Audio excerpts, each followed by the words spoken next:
Paano makikita yung mga in-add friend natin sa Facebook o yung mga in-add friend ni husband sa kanyang Facebook account?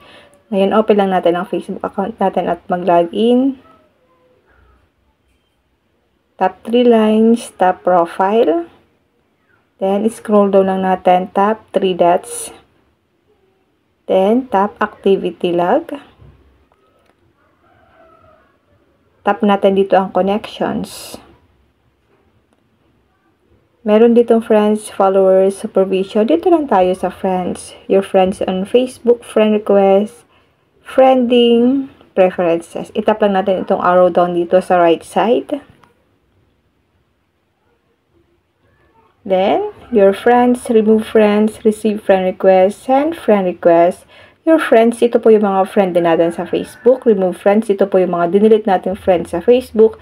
Receive friend request, ito po yung mga na-receive or natanggap natin mga nag-friend request sa atin. Send friend request, ito po yung mga sinend natin na friend request na hindi pa tayo kino-confirm until now. So, itap lang natin ang send friend request.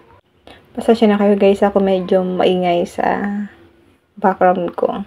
Ngayon, itap lang natin ang send friend request. Lalabas po dito yung mga pinadala natin ng friend request, pero until now, hindi pa tayo kino-confirm. Okay? Dito nyo po siya guys makikita.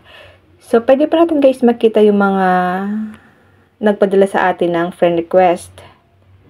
Gamit lang po ang ating mga messenger. Pwede na po natin doon i-confirm yung mga nagpadala sa atin ng friend request. Ito kasi guys yung mga nagpadala sa akin ng friend request. Ito yung mga na-receive kong friend request sa aking Facebook.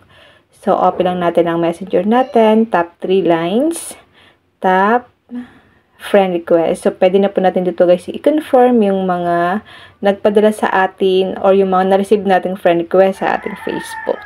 Ganun lang po kadali at kasimple kung paano po natin makikita yung mga pinagsenda natin ng friend request na until now hindi pa tayo ina-accept.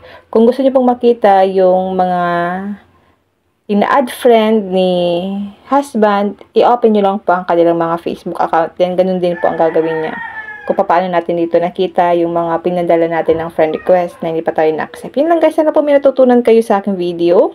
Kung hindi pa kayo naka-follow sa aking Facebook page, follow niyo po ako para updated kayo sa mga ganitong video tutorial. And now, thank you for watching.